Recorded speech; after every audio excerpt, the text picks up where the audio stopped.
मुअज़्ज़ज़ दोस्तों, अस्सलाम वालेकुम। मेरा नाम है अंजम और आप देख रहे हैं हमारा यूट्यूब चैनल अंजम सीरीज़।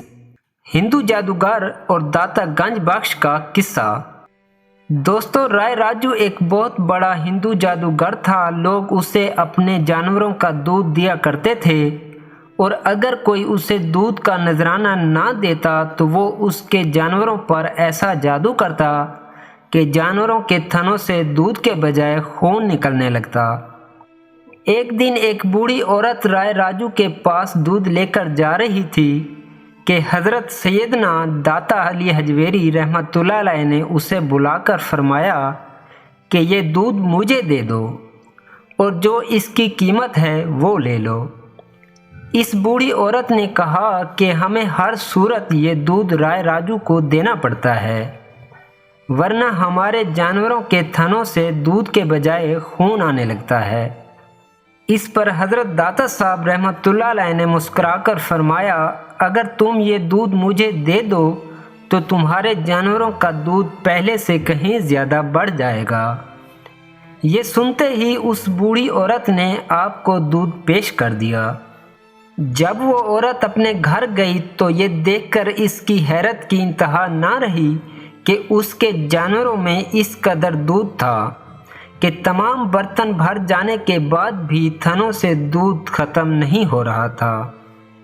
जब आप रहमतुल्लाह अलैह की ये ज़िंदा करामत लोगों में आम हुई तो गिरदो नवाज से लोग दूध का नजराना लेकर आप रहमतुल्लाह अलैह की खिदमत में हाजिर होने लगे। एक तरफ तो लोगों की अकीदत का ये हाल था और दूसरी तरफ राय राजू ये माजरा देखकर आग बगोला हो रहा था। आखिरकार आप रहमतुल्लाह अलैह की बारगाह में हाजिर हुआ और उन्हें मुकाबले के लिए ललकारा और कहा कि अगर आपके पास कोई कमाल है तो दिखाएं। आप रहमतुल्लाह अलैह ने फरमाया, मैं कोई जादूगर नहीं, मैं तो अल्लाह ताला का एक आजिज़ बंदा हूँ। हाँ, अगर तुम्हारे पास कोई कमाल है तो तुम दिखाओ।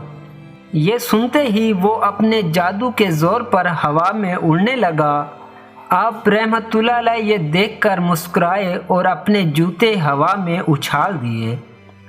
जूते राय राजू के साथ हवा में उड़ने लगे और उसके सर पर पड़ने लगे। जिधर राय राजू उड़ता, दाता अली हजवेरी रहमतुल्लाह अलैह के जूते उसके साथ साथ उड़ते और उसके सर पर लगते जाते। आप रहमतुल्लाह अलैह की ये करामत देखकर राय राजू बहुत मुतासिर हुआ और ना सिर्फ तौबा करके दायरे इस्लाम में दाखिल हो गया, बल्कि आप रहमतुल्लाह अलैह के हाथ पर बैत भी की और आप रहमतुल्लाह अलैह की सोहबत व बरकत से फैज़ याब हुआ। हज़रत दाता गंज बख्श रहमतुल्लाह अलैह ने इसका नाम अहमद रखा और शेख हिंदी का खताब अता फरमाया। शेख हिंदी की औलाद उस वक्त से आज तक खानकाह की खिदमत के फ़राइज़ इंजाम देती आ रही है। दोस्तों, उम्मीद करता हूँ कि आज की ये वीडियो आपको अच्छी लगी होगी। अगर पसंद आई है तो इसको लाइक करें, कमेंट करें और मज़ीद ऐसी वीडियोस के लिए हमारे यूट्यूब चैनल को ज़रूर सब्सक्राइब कर लें। शुक्रिया।